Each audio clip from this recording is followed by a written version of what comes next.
Hello students, welcome to global online. This is Ankita Sood. Paper one के final preparation के लिए ICT के most expected MCQs की series आज मैं आपके लिए लेकर आई हूँ। ये क्वेश्चन स्टूडेंट्स बहुत बार एग्जामिनेशन में आए हैं, बाकी के स्टेट्स में भी पूछे गए हैं एंड अपकमिंग एग्जामिनेशन में भी हम इन सेशंस को, इन क्वेश्चंस को एज इट इज एक्सपेक्ट कर सकते हैं। तो ये बहुत ज़रूरी है कि हर एक क्वेश्चन को आप अच्छे से समझिए एंड जब तक आपके कॉन्सेप्ट क्लियर नहीं होंगे आप बार बार उस वीडियो को देख लीजिए, क्योंकि ये बहुत ही ज़्यादा इंपॉर्टेंट क्वेश्चंस हैं। स्टूडेंट्स पेपर को क्वालिफाई करने के लिए ये बहुत ज़रूरी है कि आप सभी एग्जामिनेशन के लेवल के हिसाब से तैयारी करें एंड इसके लिए कंप्लीट कोर्स मैं लेकर आई हूँ जहाँ पर डेली लाइव लेक्चर्स के साथ आपका पूरा सिलेबस तो कवर हो ही जाएगा। साथ ही टॉपिक वाइज एमसीक्यूज और पीवाईक्यूज भी हम आपको देते हैं। नोट्स बनाने में बच्चों का बहुत समय बर्बाद होता है, इसीलिए आपको यहाँ पर हम पीडीएफ नोट्स देते हैं जिसकी मदद से आप बहुत अच्छे से पढ़ाई कर सकते हो बिना अपना समय बर्बाद किए। साथ ही फुल सिलेबस मॉक टेस्ट है जो कि बहुत इंपॉर्टेंट है आपकी रिविजन के लिए एंड ये 5000 एमसीक्यू क्वेश्चन बैंक में से मैं आपको गारंटी देती हूँ कि पेपर वन में 50 में से 35 प्लस क्वेश्चंस आपको यहाँ से जरूर देखने को मिलेंगे। न्यू बैच हमारा कमिंग मंडे से स्टार्ट होने वाला है। इस बैच के लिए और पूरी इन्फॉर्मेशन के लिए आप या तो गिवन नंबर्स पर कांटेक्ट कर सकते हैं या फिर कुछ फ्री कंटेंट के लिए भी आप ग्लोबल ऑनलाइन ऐप को डाउनलोड कर सकते हो ताकि आपको पता चल जाए कि कैसा ये कोर्स है और कैसे हम आपको सर्विसेज प्रोवाइड करवाते हैं। सर्च बार में कोर्स को सर्च कीजिए, कंटेंट पर जाओगे तो English Hindi bilingual separate courses आपके सामने आ जाएंगे जहां पर आपको यूनिट वाइज फोल्डर्स मिल जाते हैं। इसका ये फायदा है कि आप चाहो तो किसी भी यूनिट में एमसीक्यूज या थ्योरी के जरिए अपनी तैयारी शुरू कर सकते हो एंड यकीन रखिए ये बहुत इंपॉर्टेंट कोर्स है जो कि आपको एग्जाम में बहुत अच्छा स्कोर करने में मदद कर सकता है। वीडियो को पॉज करना है, क्वेश्चन को अच्छे से पढ़कर उसका आंसर नोटबुक में नोट कर लेना है, देन वीडियो को जब प्ले करोगे मैं इसका करेक्ट आंसर और एक्सप्लेनेशन आपको बताऊंगी जिससे आप लोगों को एक आइडिया हो जाएगा कि अभी आपकी तैयारी कितनी है एंड साथ ही आप लोगों ने कितना स्कोर किया है। ये आप इस वीडियो के एंड में मुझे कमेंट करके जरूर बताइएगा। So all the very best. सबसे पहला क्वेश्चन है which of the following hardware was used by the first generation computers. सो आप लोगों को पता है कि कंप्यूटर में बहुत सारी जनरेशन हैं। जो पहली जनरेशन थी उसमें जो मेन कंपोनेंट था कंप्यूटर का वो कौन सा था, ये इस क्वेश्चन में पूछा गया है। Options transistor, vacuum tubes, VLSI and integrated circuits. Video को पॉज कर लीजिए एंड अभी मैं इसका करेक्ट आंसर बता रही हूँ, दैट इज वैक्यूम ट्यूब्स।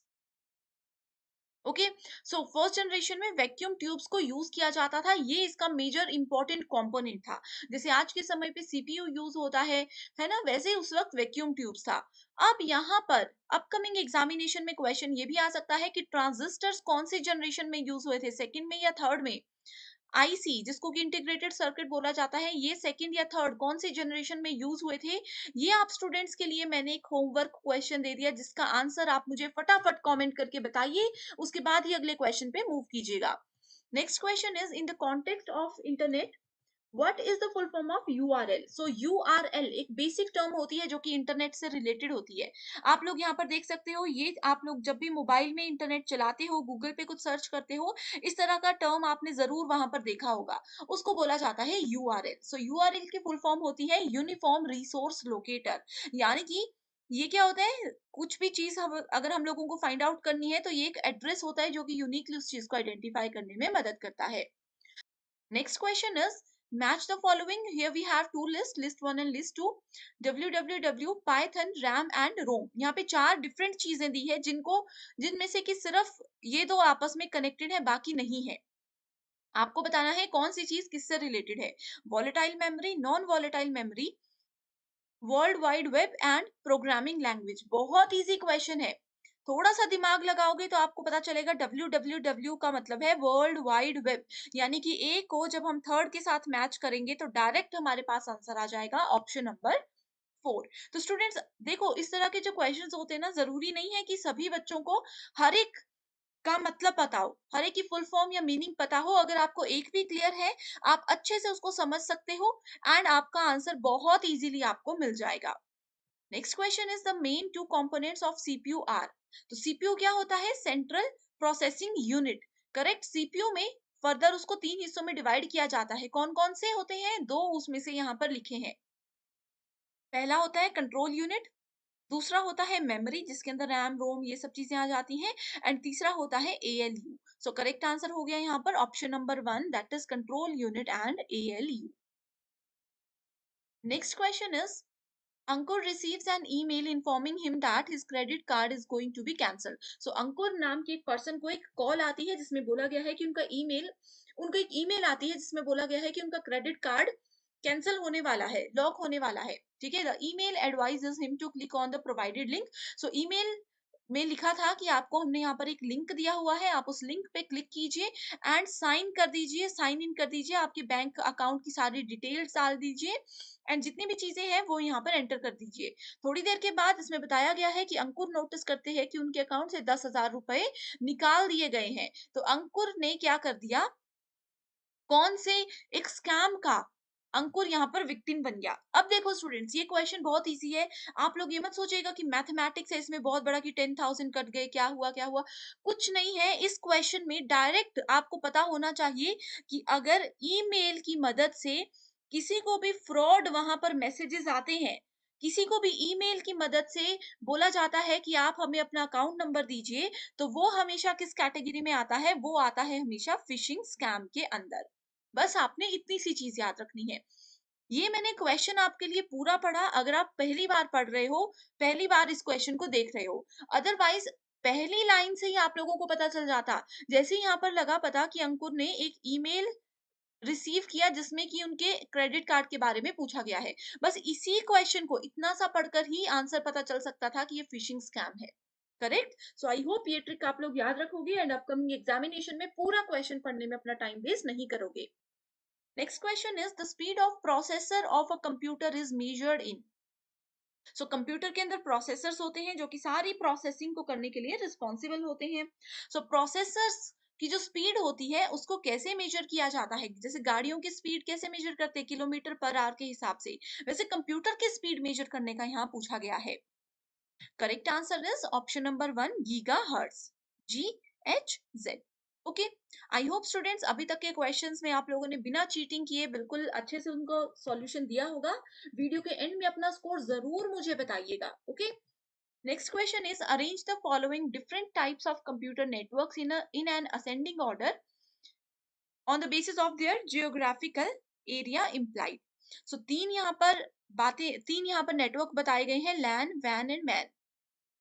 लैन का मतलब होता है लोकल एरिया नेटवर्क, वैन का मतलब होता है wide area network and man का मतलब होता है मेट्रोपॉलिटन एरिया नेटवर्क। सबसे स्मॉलेस्ट होता है लैन, उसके बाद आता है सेकंड नंबर पर मैन एंड तीसरे नंबर पर आता है वैन, जो कि सबसे बड़ा नेटवर्क होता है जिसका एक एग्जांपल इंटरनेट है। इंटरनेट आप पूरे वर्ल्ड में कहीं पर भी चला सकते हो। इंटरनेट पे आप जो चीजें गूगल पे जाकर के इंडिया में सर्च कर रहे हो, किसी और कंट्री में जाकर भी सर्च कर सकते हो। तो बेस्ट एग्जांपल है वैन का internet.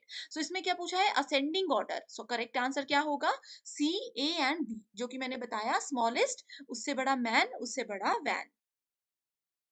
Next question is match the following, list 1 and list 2. तो यहाँ पर मेमोरी यूनिट दी है kilobyte, megabyte, gigabyte and terabyte. इस चीज को हम डिटेल में स्टूडेंट, जो 1 आवर 1 यूनिट वाला सीरीज मैंने आपके लिए लास्ट वीक लाया था, उसमें हमने इन चीजों को डिटेल में देखा है। ठीक है, सो कौन सी यूनिट किसके इक्विवेलेंट होती है, kilobyte is equals to 103 bytes. ठीक है, megabytes is equals to 10⁻6 bytes, gigabytes is equals to 109 bytes and terabytes is equals to 1012 bytes। ठीक है, सो आपने इसको याद रखना है, इसका सीक्वेंस भी याद रखना है कि सबसे पहले बिट आता है, बाइट आता है, किलोबाइट आता है, मेगाबाइट आता है, gigabyte, then we have terabyte. इस तरह से स्मॉलेस्ट टू लार्जेस्ट ये सीक्वेंस भी आपको याद होना चाहिए। Next question is the ability to read and write each piece of information in a storage device in approximately the same length of time of its location is what? So, हर एक information जो भी आपकी computer की memory के अंदर है उसको बिल्कुल इक्वल लेवल पर रीड भी करना और उसमें कुछ एडिटिंग भी करनी, वो किसका एग्जाम्पल है, वो है रैंडम एक्सेस मेमोरी का एग्जाम्पल। इसमें भी पूरा क्वेश्चन पढ़ने की जरूरत नहीं थी। बहुत से बच्चे जो पहली बार पेपर दे रहे होंगे वो कंफ्यूज हो जाते हैं, पूरा क्वेश्चन समझते हैं, समझ नहीं आता फिर गलत आंसर करते हैं। देखो, ऑप्शंस पर भी क्वेश्चन पढ़ने के बाद एक बार ऑप्शंस पर नजर मारनी है। कई बार होता है क्वेश्चन समझ नहीं आता, लेकिन ऑप्शंस देखकर हम एकदम से क्लिक कर जाते हैं कि अच्छा क्वेश्चन में ये पूछा गया है। सो जैसे इस क्वेश्चन में रीड एंड राइट की जब बात की गई एंड स्टोरेज डिवाइसेस की जब बात की गई, ये दो चीजें जब मैंने पढ़ी, मैंने इमीडिएटली ऑप्शंस पर नजर मारी एंड मुझे पता लग गया कि यहाँ पर रैंडम एक्सेस मेमोरी की ही बात हो रही है। ये इधर थोड़ा सा हिंदी मीडियम स्टूडेंट्स के लिए मिस्टेक हो गई है। इसको हिंदी में भी रैंडम एक्सेस मेमोरी ही बोलते हैं। Okay, identify the incorrect pair from the following. So pairs दिए गए हैं डॉट जेपीजी। जेपीजी क्या होती है? ग्राफिक फाइल होती है, यानी कि आप लोगों के मोबाइल में जब आप कैमरे से फोटो क्लिक करते हो या व्हाट्सएप पे आपको कोई फोटो आती है, उसमें उसकी प्रॉपर्टीज में जाकर के फाइल का नेम देखना, फोटो का नाम देखना। कुछ कुछ नाम लिखा होगा अजीब सा, उसमें बीच में डॉट लिखा होगा, डॉट के बाद जेपीजी लिखा होगा, डॉट जेपीईजी लिखा होगा। इसका मतलब क्या है कि ये इमेज की फाइल का नाम है। जैसे हमारे सरनेम होते हैं, जैसे मेरा नाम आपने शुरू में देखा अंकिता सूद, वैसे ही सूद से क्या है, सूद मेरी एक्सटेंशन है, मेरा सरनेम है। वैसे ही डॉट के बाद जो भी चीज आती है कंप्यूटर में या मोबाइल में, वो हमें बताती है कि ये कौन से टाइप की फाइल है। ठीक है। डॉट टीटीएफ क्या होता है? टीटीएफ का मतलब होता है ट्रू टाइप फॉन्ट। तो ये वाला यहाँ पे वर्ड टेक्स्ट फाइल बोला है, जो कि बिल्कुल गलत है। डॉट डीओसी होती है word text file. Dot WAV audio file कोई सॉन्ग है। Executable file dot EXE. So correct answer is option number 2। First cyber law which provides the legal infrastructure for e-commerce in India। First law जो कि internet और इन सब चीजों से related बना हुआ है, सो वो है the information technology act 2000। Next question is a type of memory that holds the computer startup routine. जब हम अपना कंप्यूटर, लैपटॉप या मोबाइल को ऑन करते हैं, तो उस समय पर कौन सी मेमोरी रिस्पॉन्सिबल होती है? सो वो होती है रोम। रोम का मतलब क्या होता है? Read only memory. इसमें क्या होता है? सिर्फ हम रीड कर सकते हैं, राइट नहीं कर सकते। तो ये बहुत बार क्वेश्चन एग्जाम में पूछा जाता है। Next is Python. पाइथन क्या है? अभी देखो एक मैच द फॉलोइंग का थर्ड या सेकंड क्वेश्चन आया था, उसमें हमने देखा था। पाइथन क्या है? पाइथन एक प्रोग्रामिंग लैंग्वेज है। ऑपरेटिंग सिस्टम क्या है? जैसे में हम बोलते हैं मेरे पास एंड्रॉइड फोन है, कई बोलते हैं हमारे पास विंडो फोन है। तो एंड्रॉइड क्या है? ऑपरेटिंग सिस्टम है। विंडोज क्या है? ऑपरेटिंग सिस्टम है। एप्लीकेशन प्रोग्राम जो भी एप्स हम यूज करते हैं। ठीक है। Next question is email stands for. Email का मतलब होता है electronic mail. Correct answer is option number 3। Basic questions है। Viruses which executes when computer starts. जब कंप्यूटर स्टार्ट होता है तो रिस्पॉन्सिबल होता है रोम। एंड जब कंप्यूटर स्टार्ट होता है, एक वायरस जो है वो ऑटोमेटिकली एक्टिवेट हो जाता है। अगर उस कंप्यूटर में थोड़ा सा भी वायरस आ गया हो और हम जब उसको अगली बार ऑन करेंगे, तो वो एग्जीक्यूट हो जाता है और फैलने लग जाता है हमारे कंप्यूटर में। उस वायरस का नाम क्या है? उसका नाम है boot sector. Boot sector. Boot sector एक टर्म हमेशा आपने याद रखनी कि कभी भी जो कंप्यूटर का ऑन होने वाला प्रोसेस होता है, आपने बटन स्विच ऑन किया, वहां से लेकर के कंप्यूटर की विंडो आने तक जो प्रोसेस होता है, उसको बूट सेक्टर, बूट प्रोसेस बोला जाता है। Which of the following are the objectives of malware. So malware क्या होता है? मालवेयर एक कंप्यूटर सॉफ्टवेयर होता है वायरस की तरह। वायरस तो आपने सुना होगा, उसी की तरह मालवेयर होता है, जिसमें कि हमारे कंप्यूटर या सिस्टम में आ जाता है, लेकिन हमें पता नहीं होता। अब ये आता कैसे है? ये इंटरनेट के थ्रू आता है। करेक्ट। सो मालवेयर के ऑब्जेक्टिव्स क्या है? Provide remote control for an attacker to use an infected machine. मेरे कंप्यूटर में मालवेयर आ गया, एंड जिसने भी मालवेयर डाला वो इंटरनेट से मेरा कंप्यूटर देख रहा है। अभी जैसे मैं आप लोगों को पढ़ा रही हूँ, जिसने भी मालवेयर मेरे कंप्यूटर में डाला है वो देख रहे होंगे कि अच्छा इस समय अंकिता सूद क्या कर रही है। अब मैं अपनी किसी मान लीजिए फेसबुक आईडी पे लॉगिन करती हूँ, तो भी उनको पता चल जाता है कि अच्छा मेरी ये फेसबुक आईडी है, ये मेरा पासवर्ड है, उन्होंने देख लिया और वो उसकी मदद से फ्रॉड करना शुरू कर देंगे। करेक्ट। नेक्स्ट क्या है? Investigate the infected users local network. मेरा लोकल नेटवर्क है, उसको उससे इन्वेस्टिगेट करेंगे, पूरी जान पहचान रखेंगे कि मैं क्या क्या कर रही हूँ। और जो मेरा सेंसिटिव डेटा है, जैसे मेरे कंप्यूटर या मेरे मोबाइल में मान लीजिए कि मैंने अपनी अकाउंट डिटेल्स रखी है या कुछ भी इस तरह की इंफॉर्मेशन रखी हुई है, जैसे मेरा मान लीजिए कि यूट्यूब का पासवर्ड है या इस तरह की चीजें हैं, उसको वो स्टील कर सकते हैं। तो क्या होता है? Malware all of the above. Next question is which of the following is a software that once installed in the computer. कौन सा सॉफ्टवेयर ऐसा है जो कि एक बार कंप्यूटर के अंदर डाल दिया, इंस्टॉल कर दिया, वो हमारे इंटरनेट में हम कुछ भी सर्च करेंगे, वो पूरी नजर रखेगा हमारे काम पर, जो हम कर रहे हैं, जो हम भेज रहे हैं, उन सब चीजों पर पूरी नजर रखेगा। एंड जो भी एडवर्टाइज़मेंट होगी उससे रिलेटेड वो हमें देगा। अब देखो स्टूडेंट्स, इसका एक बहुत अच्छा एग्ज़ाम्पल देती हूँ। आप लोगों में से किसी ने अमेज़न पे कुछ सर्च किया, फ्लिपकार्ट पर कुछ सर्च किया या किसी भी वेबसाइट पर मान लीजिए आप लोग अभी शूज़ देख रहे हो। थोड़ी देर के बाद जब आप यूट्यूब पे कोई भी वीडियो देखोगे आपको ऐड में भी शूज़ ही दिखेंगे। आप लोग फेसबुक चला रहे हो, फेसबुक की एड्स में भी आप लोगों को शूज़ ही दिखेंगे। वो क्यों होता है? क्योंकि उन्होंने आपके कंप्यूटर पे, आपके इंटरनेट पे कि आप क्या-क्या सर्च कर रहे हो, उस पे पूरी नज़र रखी हुई है एंड उसी चीज़ों से रिलेटेड एडवर्टाइज़मेंट आपको दिखाते रहेंगे। तो इस चीज़ को, इस सॉफ्टवेयर को क्या बोला जाता है? इसको बोला जाता है एडवेयर। एडवर्टाइज़मेंट से एडवेयर आपने याद रखना है। आपने देखा होगा कुछ भी आप ऑनलाइन शॉपिंग के लिए सर्च कर रहे हो, उसकी सारी एड्स आपको फेसबुक और यूट्यूब और सब जगह पर नज़र आती है। Next question is the number of character in 8 bit sky code. Sky का मतलब होता है American standard code for information interchange. कुछ याद नहीं रखना, एक इसकी फुल फॉर्म याद रखिए। स्काई की फुल फॉर्म, एक 8 बिट स्काई कोड जो होता है वो 256 के बराबर होता है। बिना सोचे समझे, बिना लॉजिक लगाए इसको आपने याद रखना है। The purpose of copying file to a CD. आप लोगों ने सीडीज देखी होंगी। सीडीज हम लोग बचपन में मतलब जब काफी समय पहले सीडीज यूज होती थी। अब एक सीडी लेकर आई मैं, ब्लैंक सीडी, उसके अंदर मैंने शॉपकीपर को बोल दिया कि हाँ इसके अंदर ना अच्छे से गाने डाल दो जो लेटेस्ट चल रहे हैं। तो उस चीज को क्या बोलते? कॉपी पेस्ट करना नहीं बोलते, उस चीज को बोला जाता है बर्निंग। सीडी के अंदर कुछ भी डेटा एंटर करवाती हूँ, डिलीट करवाती हूँ, कुछ भी करवाती हूँ, उसको बर्निंग बोला जाता है। स्पेशली यहाँ पर कॉपी की बात की गई है। A type of memory that holds the computer startup routine. Repeated question है ROM. Next question is bit stands for. Bit क्या होता है? Bit is very important. ठीक है, bit का मतलब होता है binary digit, that is option number 2। ठीक है, सो ये बिट क्या है? स्मॉलेस्ट यूनिट होता है किसी भी डेटा की। अब जैसे आप लोगों ने किलोग्राम सुना होगा, सबसे छोटा क्या होता है? ग्राम्स होता है। ग्राम से छोटा भी कुछ होता है क्या?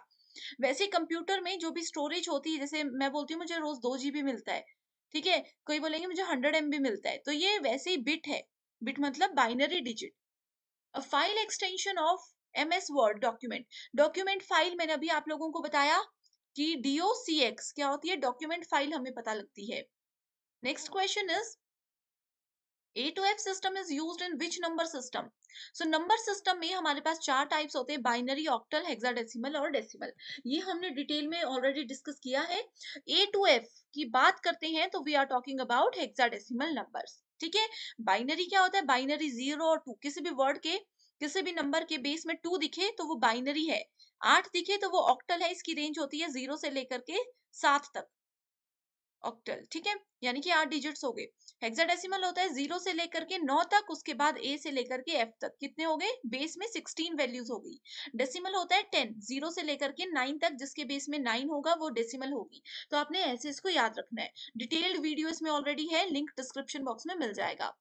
A virus type that is capable of shifting from one computer to another without user interaction. मेरे कंप्यूटर में वायरस है, मैंने दूसरे कंप्यूटर में ना कोई फाइल भेजी, ना मैंने उनको कोई मैसेज किया, कुछ भी नहीं किया, फिर भी वो दूसरे कंप्यूटर, साथ वाले कंप्यूटर में चला गया। वो क्या होता है? वो वर्म उसको बोला जाता है। वर्म क्या होता है? कीड़ा होता है ना? अब आप लोगों ने इसे कोरोना वायरस भी देखा, यहाँ वहां कैसे वो फैलता रहा हवा में। वैसे ही मैंने कोई फाइल शिफ्ट नहीं की, वो ऑटोमेटिकली एक जगह से दूसरी जगह पर शिफ्ट हो जाता है। Next is sniffing. Sniffing is a form of tapping phone wire. So mobile की वायर को टैप करना स्निफिंग कहलाता है। इसमें ये बोला है। एक्चुअल में स्निफिंग का मतलब होता है कि मैं नेटवर्क में कुछ भी कर रही हूँ, मेरे पूरे काम पर नजर रख रहा है कोई। ठीक है, इंटरनेट सर्विस प्रोवाइडर्स जो होते हैं उनको सब पता होता है हम क्या कर रहे हैं। ठीक है, सो वो मेरे पूरे काम पर नजर रख रहे हैं। तो sniffing is a form of tapping phone wire and it is a process which attackers use to capture data packets containing sensitive information. So दो इंपॉर्टेंट डेफिनेशन यहाँ पर स्निफिंग से रिलेटेड दी हुई है। सो इसका करेक्ट आंसर क्या है? Option number 1, that is both A and R are true and R is the correct explanation of A. So sniffing मैंने आप लोगों को थोड़ा सा बता दिया। इसमें क्या होता है? It is a process which attackers use. जो अटैकर्स है वो यूज करते हैं जो भी हमारे डेटा पैकेट्स है। मान लीजिए इंटरनेट से मैंने कोई फाइल डाउनलोड कर ली, उसी के साथ उन्होंने कोई फाइल ऐसी भेज दी कि जैसे ही मैं इस सॉन्ग को जो मैंने डाउनलोड किया है इसको ओपन करूंगी, वो सिस्टम से ऑटोमेटिकली वो मेरे पूरे मोबाइल पर, मेरे पूरे लैपटॉप पर नजर रखना शुरू कर देंगे। एंड जो भी मेरा सेंसिटिव डेटा है, जो मेरी इंफॉर्मेशन है, जो मैं किसी के साथ शेयर नहीं करना चाहती, वो उन सब चीजों पर नजर रखेंगे एंड वो एक बहुत बड़ा फ्रॉड होता है। करेक्ट। सो ये थे आज के 25 क्वेश्चंस जो कि अपकमिंग एग्जामिनेशन में एज इट इज जरूर आएंगे। आई होप स्टूडेंट्स आपको जो भी एक्सप्लेनेशन एंड ट्रिक्स मैंने बताई है वो आप अच्छे से समझ गए हो। सो कोई डाउट है तो आप मुझे कमेंट कर सकते हो, किसी पर्टिकुलर टॉपिक पे आपको सेशन चाहिए तो भी मुझे कमेंट कर सकते हो। एंड मोस्ट इंपॉर्टेंट चीज, होमवर्क क्वेश्चन एंड आपका स्कोर ये मुझे अभी फटाफट कमेंट करके आप लोग बता दीजिए। So thank you so much and I wish you all the very best.